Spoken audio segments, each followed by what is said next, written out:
नमस्कार, खबरों की खबर में आपका स्वागत है। हिंदुस्तान की राजनीति के नटवर लाल अरविंद केजरीवाल और उसके गैंग में हड़कंप मचा हुआ है, क्योंकि दिल्ली के रॉज एवेन्यू कोर्ट के जस्टिस नागपाल ने सिसोदिया के केस में जो बातें कही हैं, उससे एक बात बिल्कुल साफ हो रहा है कि अगला नंबर अरविंद केजरीवाल का आने वाला है। और अरविंद केजरीवाल भली भांति इस चीज को समझ रहे हैं, इसलिए आजकल वो प्रधानमंत्री के एजुकेशन क्वालिफिकेशन के ऊपर सवाल पूछ रहे हैं। हालांकि उनके ऊपर इस बात के लिए 25,000 रुपए का जुर्माना तो लगा ही लगा है, लेकिन चिंता शराब घोटाले में एक के बाद एक जो एविडेंसेस आ रहे हैं और जिस तरह से केजरीवाल के चट्टे बट्टे फंसते नजर आ रहे हैं, उससे यह साफ हो जा रहा है कि ये जो मास्टरमाइंड है इस पूरे घोटाले का, वो अरविंद केजरीवाल और सिसोदिया है। और ये बात कोई पॉलिटिकल पार्टी नहीं, कोई पत्रकार नहीं, बल्कि स्वयं रॉज एवेन्यू कोर्ट के जज जस्टिस नागपाल कह रहे हैं। हमने कल दिए गए फैसले के पूरी रिपोर्ट को, हमने जो ऑर्डर की कॉपी है उसको खंगाला और उसमें जो बातें कही गई है उसे आप सुनेंगे, आपको समझ में आ जाएगा कि अब तक केजरीवाल शराब घोटाले के ऊपर जो कुछ भी बोलता आया वो सरासर झूठ है। और झूठ इसलिए है क्योंकि जज साहब तो किसी पॉलिटिकल पार्टी के नहीं हैं। एविडेंस के ऊपर सारी बातें होती है। और कल जिस तरह से जस्टिस नागपाल ने मनीष सिसोदिया के बेल पिटिशन को रिजेक्ट किया, डिसमिस किया, वो जानना और समझना जरूरी है। क्या कहा जस्टिस नागपाल ने? It is clear that the applicant, मतलब Manish Sisodia, had played the most important vital role in the criminal conspiracy. Thus, as per allegations made by the prosecution and the evidence collected in support thereof, the applicant can prima facie be held to be the architect of the criminal conspiracy.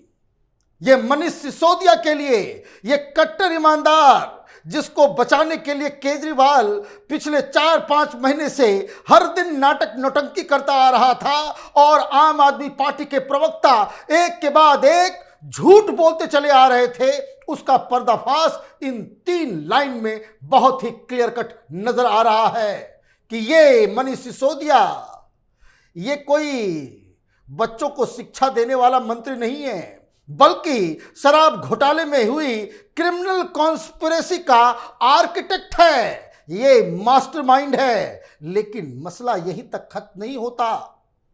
जो court से order आया है उस court में साफ साफ बताया जा रहा है कि कई और सारे लोग हैं इसमें, जिसमें पॉलिटिकल मास्टर्स के बारे में बताया गया है, गवर्नमेंट चलाने वाले लोगों के बारे में बताया गया है, और आम आदमी पार्टी में जो मास्टरमाइंड हो सकता है, इस सरकार में कोई फैसला लिया जा सकता है, तो वो किसके इशारे पे?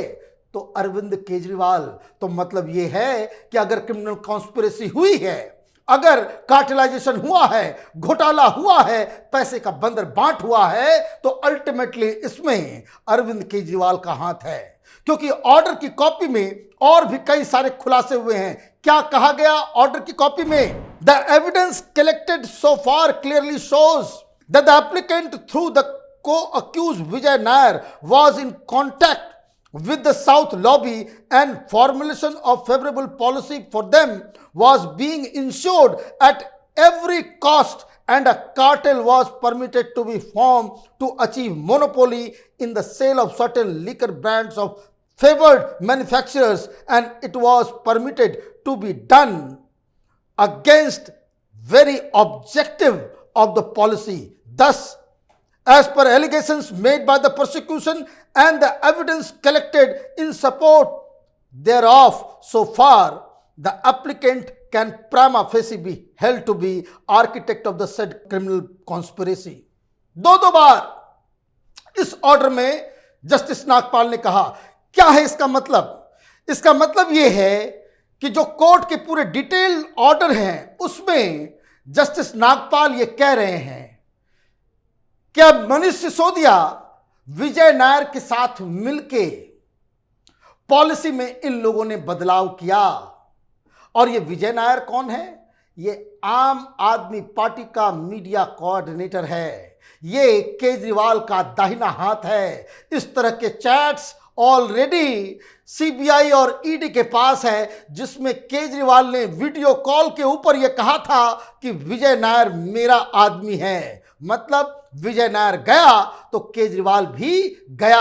अब यहां पे जस्टिस नागपाल ये बता रहे हैं अपने ऑर्डर में कि ये जो हड़बड़ाहट थी वो साफ साफ इस बात को बता रहा है कि पैसे पहले ही ले लिए गए थे।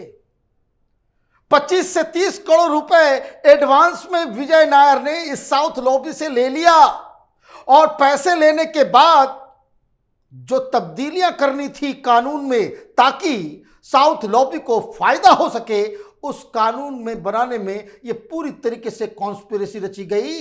विजय नायर और मनीष सिसोदिया के कर कमलों द्वारा यह पाप किया गया है, इसलिए इन लोगों को बेल नहीं दिया जा सकता। मतलब विजय नायर गया तो केजरीवाल भी गया।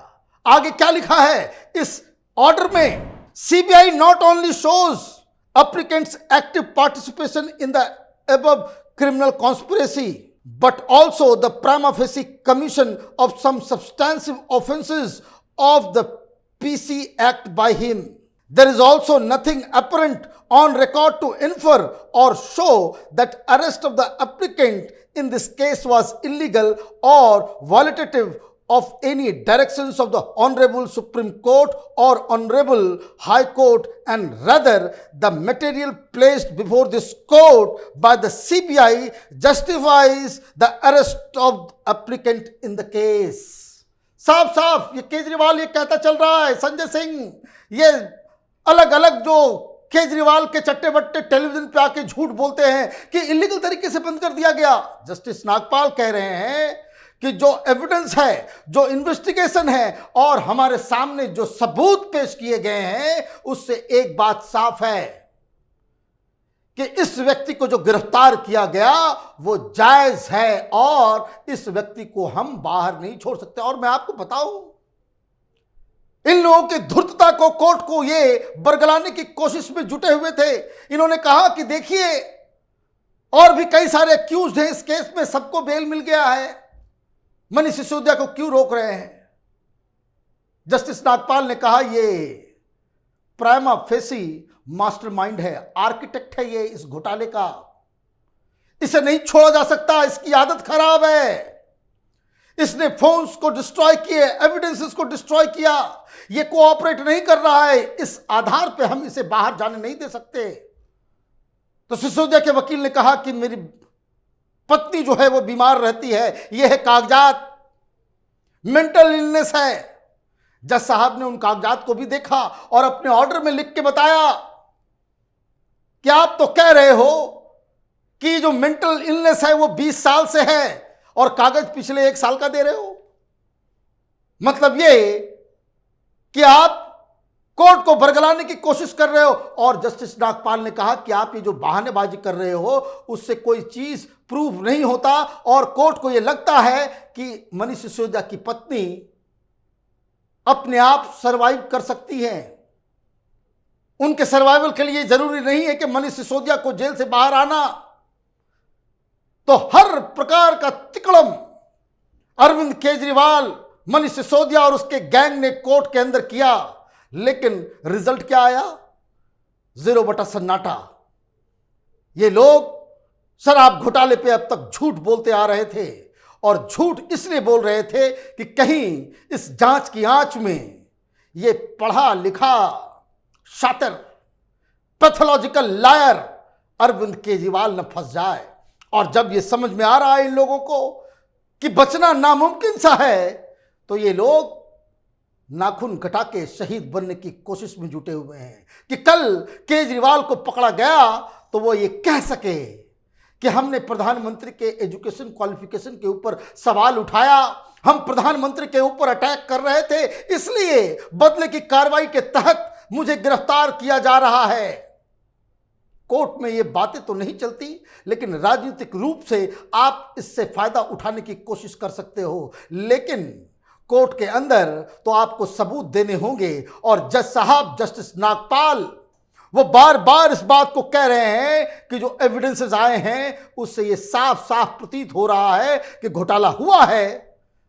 अरविंद केजरीवाल और उसकी पार्टी मनीष सिसोदिया ने साउथ लॉबी से घूस लिए हैं और घूस लेने के बदले उन्हें दिल्ली के शराब व्यापार में पूरी तरीके से मोनोपोली कैसे हो जाए ये फैसिलिटेट किया गया है। पैसे कहां गए? तो पैसे आम आदमी पार्टी के इलेक्शंस में इस्तेमाल हुआ और ये ईडी बता रही है।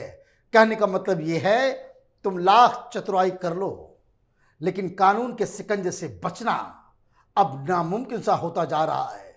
कल बेल पिटीशन के दौरान जो फैसला आया और जो डॉक्यूमेंट्स, जो जजमेंट की जो कॉपी है, वो साफ साफ बता रहा है कि अरविंद केजरीवाल, तुम्हारी उल्टी गिनती अब शुरू हो गई है। आप देखते रहिए कैपिटल टीवी। हमारे वीडियोस को लाइक कीजिए, शेयर कीजिए और हमारे चैनल को सब्सक्राइब कीजिए। धन्यवाद।